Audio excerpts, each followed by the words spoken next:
Chers élèves, bonjour et bienvenue pour ce nouvel audio cours. Et ceux qui ne sont pas de la classe mais qui viennent, vous êtes vous aussi les bienvenus. Aujourd'hui, on va attaquer une séquence, la séquence du vendredi. Une séquence qui va être la seule avant 2 semaines, puisque la semaine prochaine c'est le pont de l'Ascension. Voilà, et vous avez déjà bien travaillé pour le week-end du 8 mai, donc on va pas ajouter de la charge à la charge. Donc, on y va, on passe à la dernière partie de ce chapitre sur la Troisième République. C'est notre grand C, une république, virgule, un empire colonial. Notre problématique, la question qu'on se pose, et à laquelle on va essayer de répondre, c'est quel empire la République française s'est-elle construite ? Et on va faire un cours en 3 parties, elle-même subdivisée en 3 sous-parties, et on va commencer par la première de nos parties, petit 1, la construction d'un empire colonial. Pour parler de la construction d'un empire colonial, on va revenir un petit peu en arrière, c'est le premier point, l'héritage postérieur à la Troisième République. Bon, la France, elle s'est lancée dans la conquête coloniale dès le XVIe siècle. Il y a Champlain, qui suite au voyage de Jacques Cartier va fonder une colonie au Canada. On a aussi une opération de colonisation des Antilles qui est entreprise sous Louis XIII. La colonisation de l'Algérie va débuter dès 1830 et se renforcer pendant le Second Empire. En Asie, à partir de 1859, on a une présence à Saigon, donc on a des projets qui sont bien postérieurs finalement à la Troisième République. Alors, bien postérieurs, il faut relativiser, hein, quand on parle de Saigon en 1859, on n'en est pas si loin quand même. Et ces premiers projets, ils furent du moins des entreprises bien moins considérables que ne vont l'être celles qui vont suivre à partir du XIXe siècle. Donc on y arrive, c'est notre deuxième point. Un objectif politique et économique. Après la défaite de Sedan en 1870, la colonisation, elle est entrevue par certains comme un moyen de reconstruire la puissance et de contrer l'expansion prusse. C'est-à-dire que ce qu'on a perdu sur le terrain en France, il va falloir le reprendre ailleurs. Pourquoi pas faire plus grand, même que le voisin prussien.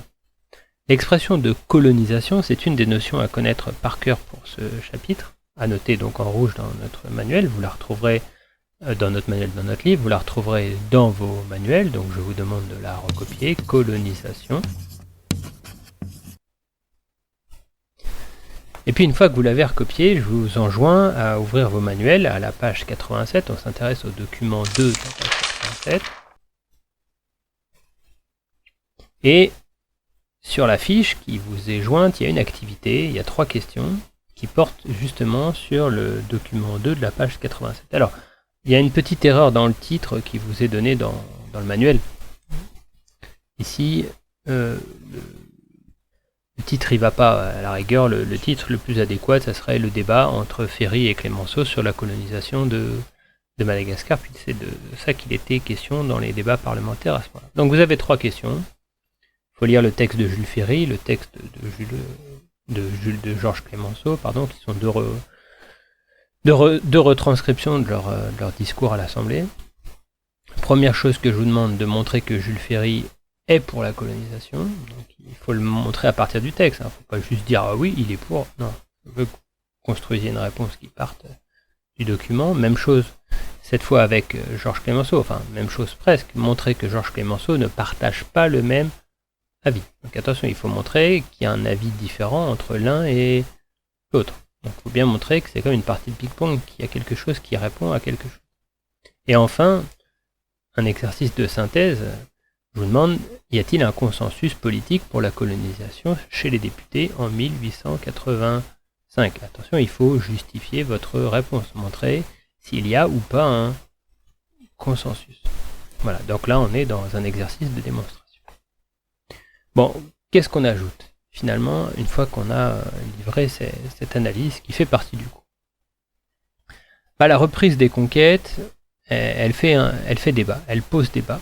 La majorité des députés, à l'époque, elle est même d'ailleurs contre la colonisation. Au début, elle est vraiment opposée à cette idée. Un historien qui s'appelle Marc Ferro écrira bien plus tard, hein, il est contemporain à notre époque, Marc Ferro, il écrira que c'est la trahison républicaine finalement, la colonisation. Pourquoi ? Parce que les républicains qui vont y adhérer vont trahir leur idéal, certains de leurs idéaux républicains à ses yeux. Il faut comprendre le contexte aussi. Le contexte, c'est celui d'une crise économique qui va toucher l'Europe, notamment suite au krach de Vienne, un krach boursier déjà qui s'opère, et qui va marquer l'Europe. Et cette crise économique, elle va donner à la colonisation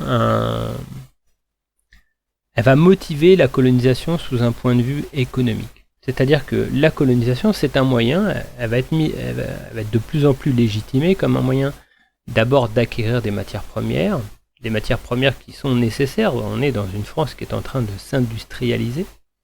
Or, pour faire tourner les machines, on a besoin d'huile. À l'époque, l'huile, c'est principalement un produit lié à un produit organique, on va dire, pour faire simple. Donc par exemple, on va utiliser l'arachide qu'on va presser pour l'utiliser. Or, on peut faire pousser de l'arachide en Afrique. Donc on peut faire des grands champs d'arachide et puis récupérer cet arachide pour faire de l'huile. On peut aussi faire pousser du coton, et avec le coton, on peut ensuite faire fonctionner l'industrie textile.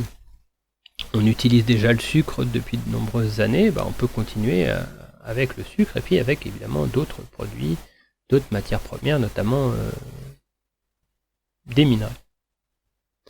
L'autre intérêt économique dans les colonies, c'est d'avoir des débouchés pour les productions de la métropole. C'est-à-dire qu'en fait, ce qui est produit en métropole, on va pouvoir le vendre, l'écouler à l'intérieur de sa propre colonie. Et là, c'est intéressant parce que ça stimule du coup la production locale. Donc, le projet, économiquement, il va petit à petit passer dans les esprits de certains députés. Et puis enfin, il ne faut pas l'oublier, le projet colonial, il va également être appuyé par l'Église. Parce que l'Église y voit une opportunité, celle d'avoir d'autant plus d'âme à sa cause. Avec le développement des missions, qui peut être un mode d'accompagnement de la colonisation, l'Église y voit une opportunité d'augmenter son nombre de fidèles qu'elle entend bien saisir. Enfin l'armée. Pourquoi ? Parce que les conquêtes coloniales nécessitent des effectifs militaires. Donc l'armée voit d'un bon œil ce projet colonial. Alors, l'ensemble de ces personnes qui sont pour la colonisation, on peut les désigner sous l'expression de parti colonial. Et dans le contexte des rapports de puissance avec les autres États européens, eh bien, ce parti colonial, il va réussir à vendre de plus en plus facilement son projet. Dernier point pour ce petit 1, les territoires acquis. Parce que nous, on sait que la colonisation a eu lieu, et donc faisons le point. Alors, pour faire le point, je vous invite à vous plonger dans votre manuel. Il y a une carte, page 86, une carte repère, et par l'intermédiaire de cette carte, vous avez un aperçu des différents empires européens qui se sont construits. Bon, alors si on regarde bien celui de la France, qu'on se rappelle ce qui est postérieur à l'époque républicaine, eh bien on peut noter que par la guerre, la France, elle s'est constituée un empire qui contient désormais les territoires du Maghreb, des territoires de l'Afrique de l'Ouest, qu'on va appeler l'AOF, Madagascar. Oui, il fallait que je parle de Madagascar, je vais pouvoir en parler pas mal là. L'Indochine également, donc qui s'ajoute aux Antilles, à quelques îles du Canada qui restent des accords qui ont pu être passés avec le nouvel État, les États-Unis d'Amérique. Des îles polynésiennes, en Polynésie, et puis la Nouvelle-Calédonie, bien sûr. Donc en 1914, hein, au final, la France, vous voyez, elle possède un très grand empire. C'est même le deuxième empire colonial, juste derrière la Grande-Bretagne. L'empire britannique qui est le plus grand des empires. On dit à l'époque c'est l'empire dans lequel le soleil ne se couche jamais. Pourquoi ? Parce qu'il y a toujours un endroit où il fait jour dans l'empire britannique. C'est une allégorie, mais elle est forte en termes de puissance. Et c'est l'objectif qu'on assigne justement aux images. La deuxième partie, elle porte comme titre « Les freins au développement de l'empire colonial français ». D'abord, nous allons parler des résistances nationales et locales. C'est notre premier point.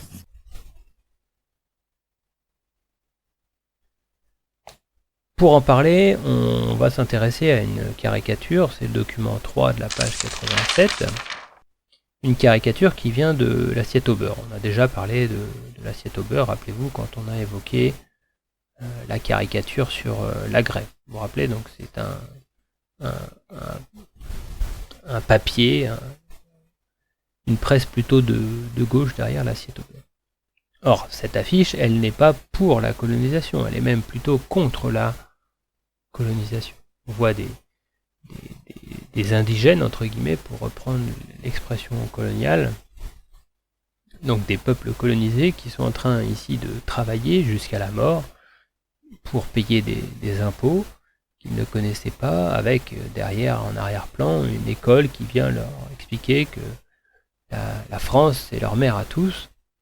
Donc on est ici sur un document qui critique explicitement la colonisation.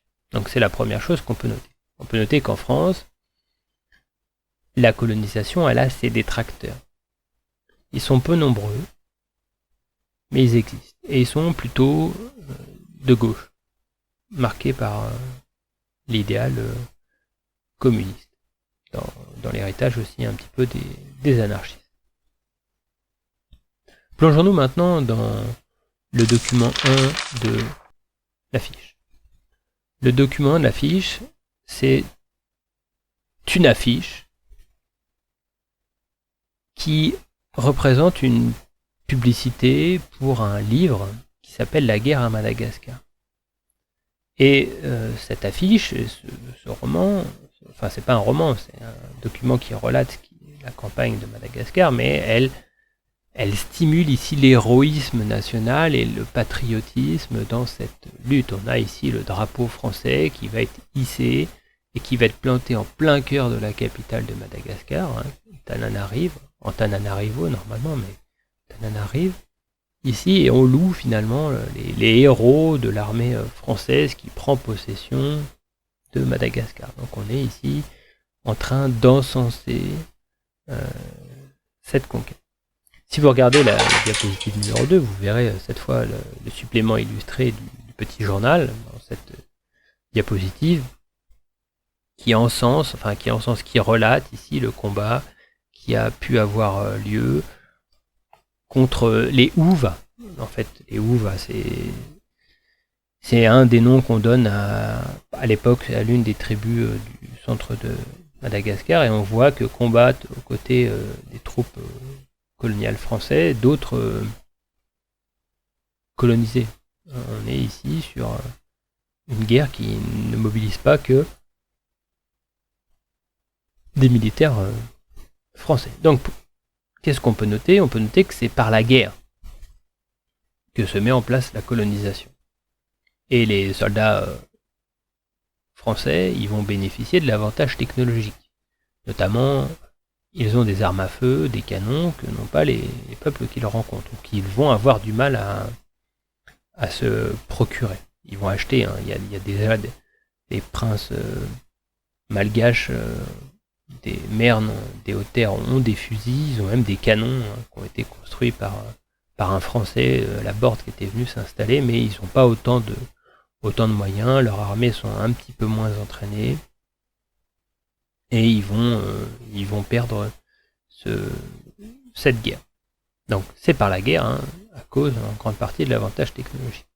Ensuite, l'autre moyen, c'est la diplomatie. Et c'est ce qu'illustre la diapositive numéro 2. C'est-à-dire les Français ils vont aussi s'allier avec certaines populations locales au détriment d'autres. L'idée, c'est d'essayer de voir quelles sont localement les animosités qui peuvent exister entre différents chefs et d'utiliser ces rivalités pour être allié avec un chef et ainsi pouvoir réduire l'autre en esclavage. Donc vous le comprenez aisément, ces deux stratégies, la guerre comme la diplomatie, elles vont générer localement des mécontentements. Les peuples qui habitent dans ces territoires, au moment où ils sont colonisés, eh bien, ils vont résister pour une grande partie. C'est-à-dire qu'il va y avoir, dans tous les cas de figure, des nombreuses victimes liées à ces guerres de conquête coloniale. Bon, en tant qu'historien, il faut quand même un petit peu porter un regard critique. On n'est pas là pour dire que c'est bien la guerre coloniale. Et vous m'entendrez rarement dire du bien d'une guerre.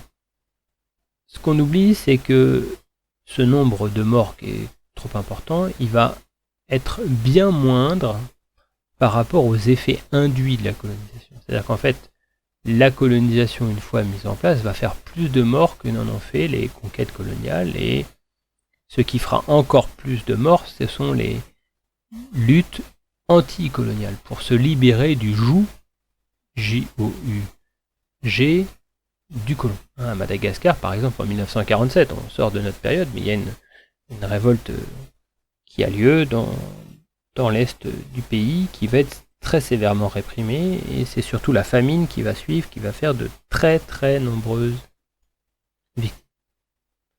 Donc, ces guerres, elles font moins de morts que ne le feront les effets induits, et puis on l'a vu, les répressions et les soulèvements indépendantistes après la Première Guerre mondiale, et comme après la Deuxième, ils feront davantage de morts encore. Ça, c'était notre premier point, des résistances nationales et locales. Passons au deuxième point, entre course aux colonies et arbitrage. Course aux colonies. L'expression, elle vous est peut-être familière, vous l'avez peut-être déjà entendue précédemment au collège. Je vous invite à regarder le document 2 de la fiche. Le document 2 de la fiche, c'est un texte, mais c'est pas un texte qui concerne la France. On est sur un texte ici qui est la retranscription d'un discours que fait Joseph Chamberlain, qui est ministre des colonies britanniques de 1895 à 1903. Il était aussi maire de Birmingham, et il fait ce discours à la Chambre de commerce de Birmingham le 19 novembre 1887. Il dit quoi ? Tous les grands services de l'État s'occupent d'affaires commerciales. Le ministère des Affaires étrangères et celui des colonies ont pour tâche essentielle de trouver de nouveaux marchés et de défendre les anciens. Le ministre de la guerre et l'amirauté sont avant tout voués à la préparation de la défense de ces marchés et à la protection du commerce. Là, il y a une coupe, quand vous voyez un crochet et 3 petits points, il manque une partie du texte. Donc il raconte d'autres trucs, puis après il reprend. Il n'est pas exagéré de dire que le commerce représente la plus importante de toutes les questions publiques. Pareil, il y a une coupe, il reprend.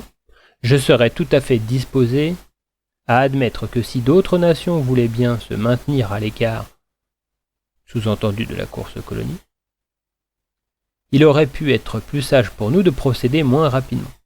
Je suis fondé à affirmer que nous n'avons été ni les premiers ni les plus ardents à aller de l'avant. Et si nous étions restés passifs, que serait-il arrivé ?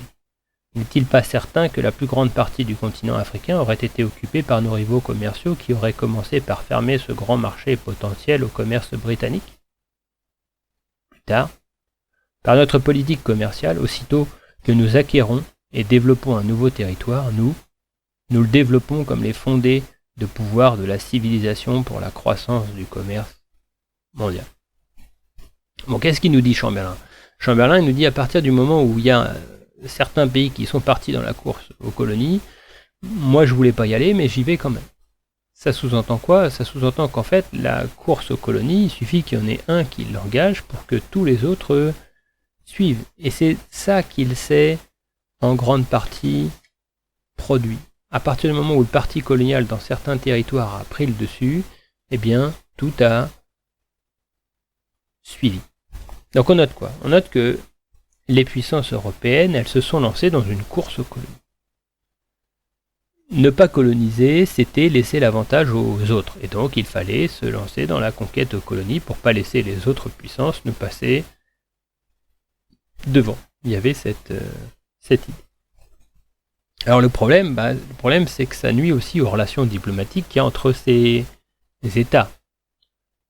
Et donc l'idée, ça va être de se mettre d'accord sur la façon de se partager notamment le continent africain. C'est le fameux partage de Berlin qui a lieu en 1885. Pour parler de ce partage de Berlin, je vous invite à consulter la vidéo, il y a le lien dans le cahier de texte, qui revient sur un petit passage du partage de Berlin. Si vous voulez aller plus loin, vous pouvez regarder l'intégralité du document, il suffit de le chercher sur YouTube, vous le trouverez aisément. C'est une émission qui était passée sur Arte, et ici on a juste un petit extrait de la reconstitution historique. Je ne suis pas forcément fan des reconstitutions historiques, mais c'est parce que bon, je suis pas dans la romance, je préfère directement le contenu et l'analyse historique, mais apparemment pour l'essentiel des gens ça passe mieux sur ce mode-là, tant mieux. L'important c'est que l'information elle passe. Bon, je vous laisse regarder. Voilà. Qu'est-ce qu'on peut noter, nous, à partir de cela? Eh bien, on peut noter qu'avec les autres puissances européennes, la France, elle participe à la conférence de Berlin. Il y a 14 puissances qui sont représentées. Et ce qui est intéressant de prendre en considération, c'est que la conférence de Berlin elle a lieu alors que la colonisation de l'Afrique, elle n'est pas encore totalement effective. Il y a encore beaucoup de choses qui sont inconnues et beaucoup de territoires qui ne sont pas encore colonisés en Afrique. Mais on se réunit et on fixe les règles du jeu. C'est de la diplomatie. Et on se met d'accord en termes de puissance. Comment assurer notre puissance et comment se partager l'Afrique. Souvent, il y a l'allégorie dans la presse du gâteau. C'est peut-être celle-ci que vous aviez étudiée en 3e, avec les puissances qui se retrouvent autour d'une table et qui se partagent un gâteau. Et ce gâteau, dessus, il y a marqué l'Afrique. Donc, se pose une question ici. Comment tracer les frontières de façon bilatérale? Il y a néanmoins, quand vous regardez bien le documentaire, un grand absent ou des grands absents à ces discussions. Ça y est, vous les avez. Ces grands absents, ce sont les peuples africains. Ils ne sont pas présents à la conférence de Berlin. On va partager sans s'occuper à aucun moment de leur avis à eux. On passe au 3e point de ce petit 2, des tensions entre puissances. Même si on s'arrange en amont, ça ne va pas enlever les tensions qui peuvent exister entre les puissances européennes par rapport à la question de la colonisation. La limite. Elle est où la limite? La limite, c'est celle des ambitions. Si vous regardez la diapositive numéro 4, sont retranscrits les logiques entreprises par les puissances européennes dans leur politique de colonisation. Ce qui est intéressant, c'est de comparer la logique, la stratégie de la France et la stratégie de la Grande-Bretagne. Quand on regarde les deux sur la diapositive, on se rend compte que les ambitions de la France, elles se font le long d'un axe de conquête qui va de l'est à l'ouest. Du côté de la Grande-Bretagne, la logique de colonisation, elle se fait du nord au sud. Et donc là, vous n'êtes pas bête. Si on fait un trait à l'horizontale et qu'on fait un trait à la verticale, ils vont finir par se croiser. Et là où ils vont se croiser, évidemment, ça va poser des soucis. Et forcément, entre la conquête à la britannique et la conquête à la française, et ces deux logiques est-ouest contre nord-sud, il va y avoir un point de tension. La diapositive numéro 5 met le zoom sur l'endroit où vont avoir lieu ces tensions. Ces tensions, elles se focalisent au Soudan, S-O-U-D-A-N, à Fashoda, F-A-C-H-O-D-A. Alors, qu'est-ce qui est représenté sur le supplément illustré du petit journal ici? Eh bien, le petit chaperon rouge qui va se faire manger par le méchant loup qui est britannique. Le point de tension, c'est Fachoda. Il est à la rencontre de ces deux points, et on a Marchand qui arrive le premier avec les Français, et puis les Britanniques qui arrivent ensuite, et ça peut dégénérer. Hein. Marchand, il avait fait d'autres conquêtes avant, il a déjà une certaine célébrité en France à ce moment-là. Et que va faire la France? Elle va finir par céder en 1898 pour éviter le conflit avec les Britanniques. Évidemment, on se met d'accord, c'est-à-dire, bon d'accord, on vous laisse ceci, mais en échange, vous nous laissez cela. Autre tension qu'on peut relever, celle qui a eu lieu entre la France et l'Allemagne au Maroc. On est au tournant du XXe siècle, à début du XXe siècle, et il y a une grosse tension sur le Maroc entre la France et l'Allemagne, qui d'une certaine façon est un prélude à la Deuxième Guerre mondiale. On est dans la conquête coloniale ici, et on n'est déjà pas loin de se faire la guerre. Il y a déjà des tensions en dehors du territoire européen. Il faudra peu de choses finalement pour que la Première Guerre mondiale se déclenche. Mais tout ça, on en reparlera au prochain thème. Petit 3.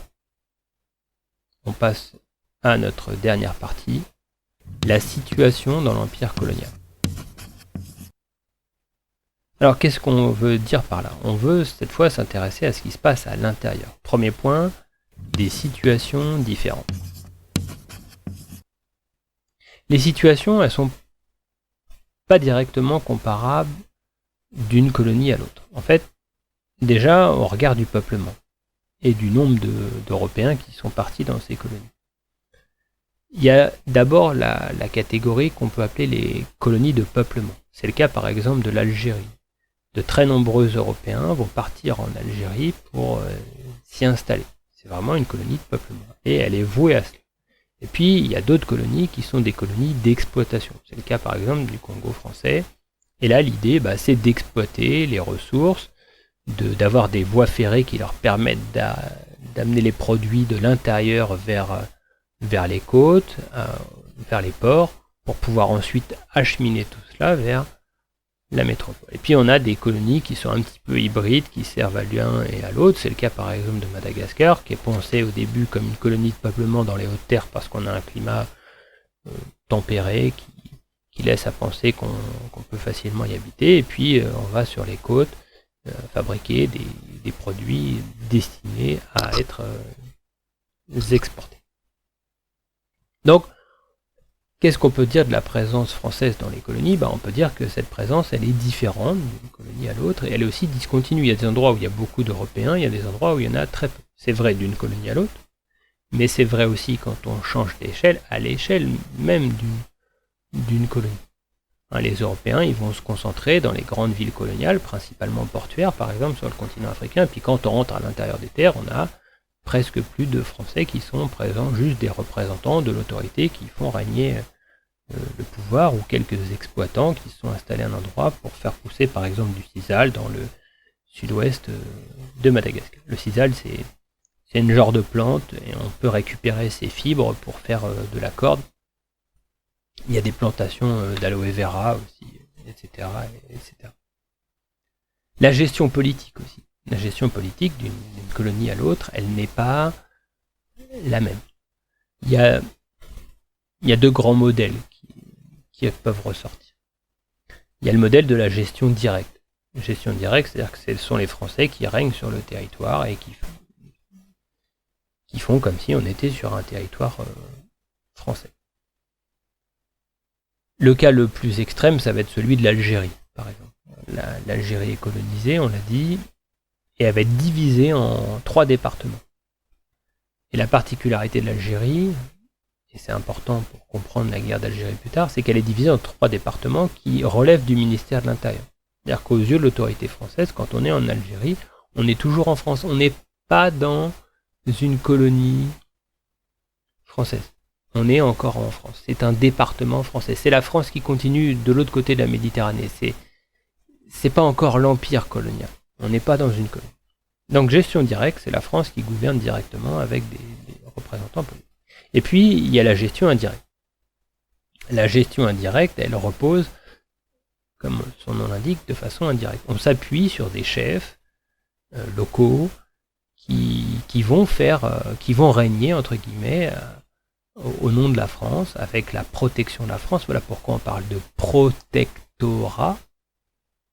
C'est le cas par exemple en Tunisie ou en Maroc, où on a des souverains locaux qui sont reconnus et soutenus par la France et qui évidemment vont mettre en place des politiques qui sont favorables à la France. En fait, plutôt que d'être privés de leur pouvoir, eh bien, ils préfèrent continuer à être des rois et à profiter d'une certaine protection de la France pour être les rois sur des miettes par rapport à ce qui aurait pu être sans les Français, mais dans leurs yeux, c'est mieux que d'être privé de tout.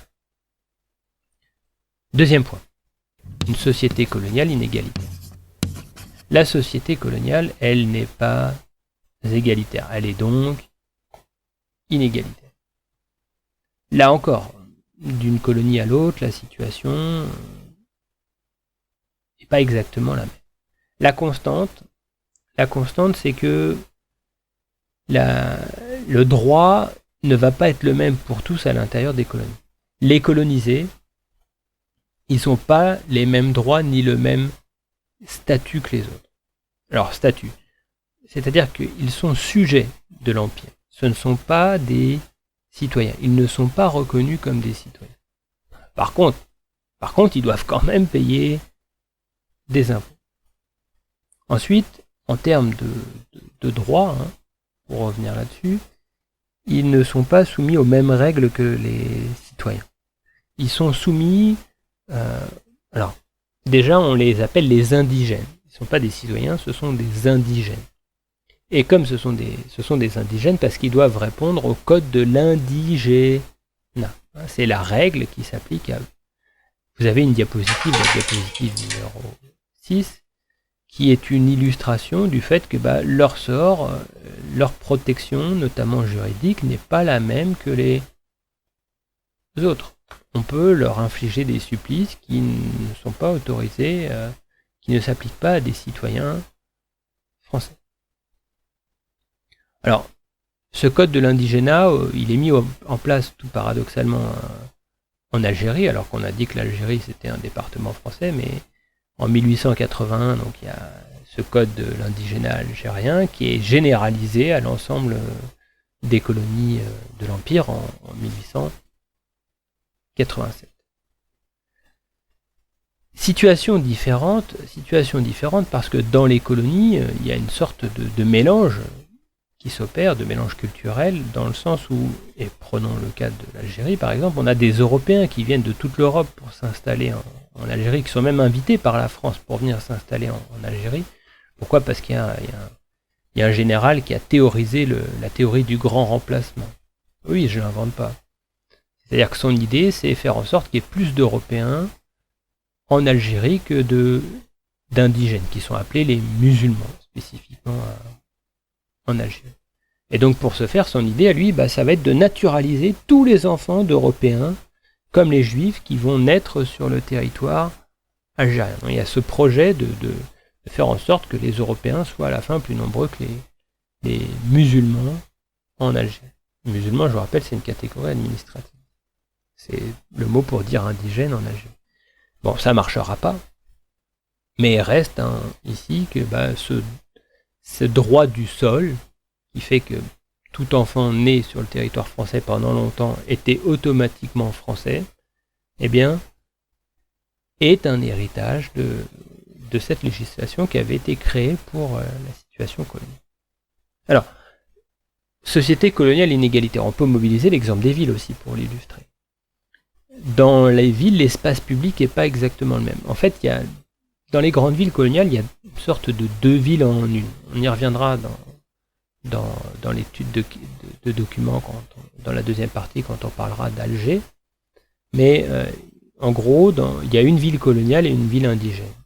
Une ville coloniale qui est une sorte de reproduction des villes qu'on peut retrouver en Europe, et puis la ville indigène qui s'organise bon an mal an, un peu différemment, mais en tous les cas qui n'a pas la primauté de la centralité qui est accordée à la ville coloniale. Autre inégalité, eh bien c'est l'inégalité économique. C'est-à-dire que l'économie, elle est mise en place au service des Européens. Elle sert les intérêts des Européens et non les intérêts locaux. C'est-à-dire qu'on va obliger les populations à se livrer à faire pousser des produits qui ne sont pas des produits de consommation. Pourquoi ? Parce qu'ils doivent servir à l'industrie européenne. Les grandes plantations d'arachide, c'est leur finalité. Or, les gens, ils n'ont pas besoin d'huile d'arachide là-bas. Ils ont besoin de faire pousser à manger. Donc, ces populations, elles vont devoir des corvées aussi à la puissance coloniale. Donc, il y a de nombreux abus, il y a du travail forcé, et ça va entraîner. On leur fait pousser, entre guillemets, des produits qui ne sont pas comestibles. Donc, au moment où il va y avoir une situation sanitaire compliquée, va y avoir des morts de faim. Bref, cette gestion économique qui se fait au profit des Européens et non de l'économie locale, et qui va ruiner complètement le développement des industries locales, elle entraîne une mortalité forte. C'est-à-dire qu'en fait, ce qui intéresse la colonie, c'est d'écouler ses produits dans les colonies. C'est pas de laisser les colonies fabriquer leurs propres produits. Donc l'industrie locale, elle est immédiatement réunie à néant, alors qu'elle existait. À Madagascar, on avait des embryons de développement industriel. Donc ça, c'est ce qui caractérise la société coloniale. Société coloniale, c'est une définition à recopier dans vos cahiers. Alors terminons avec le dernier point, une approche raciste. L'approche, elle est raciste. Expliquons-nous.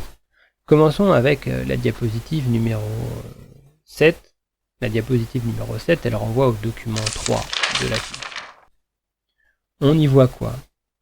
On y voit ici une image qui a été tirée d'un ouvrage scolaire qui s'appelle l'Histoire de France en images.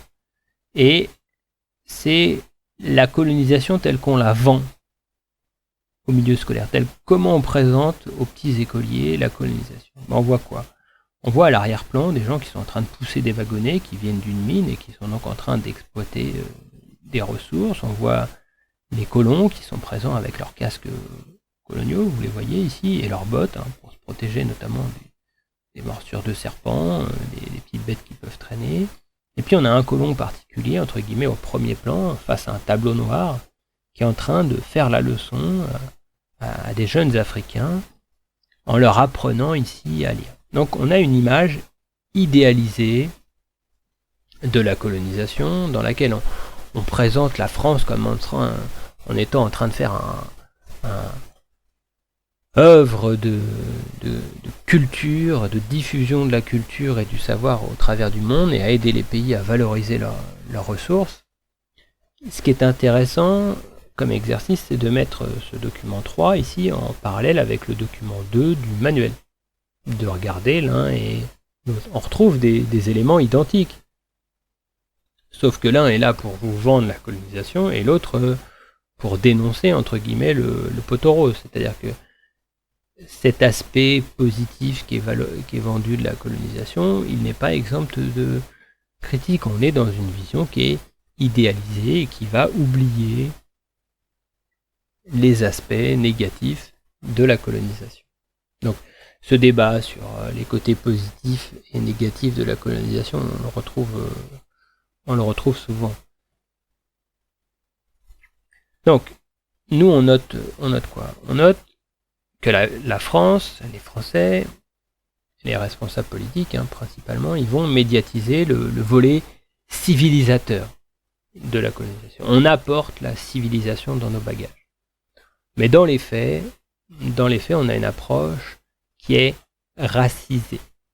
Ça veut dire quoi, racisé ? Ça veut dire qu'on assigne aux colonisés des caractéristiques qu'on relie à la race. C'est-à-dire qu'on a créé des races, on a créé des catégories d'individus par rapport à des critères physiques, et puis on assigne à chacun d'eux, en fonction de ses caractères, des propriétés et des attributs, en dehors de tout raisonnement.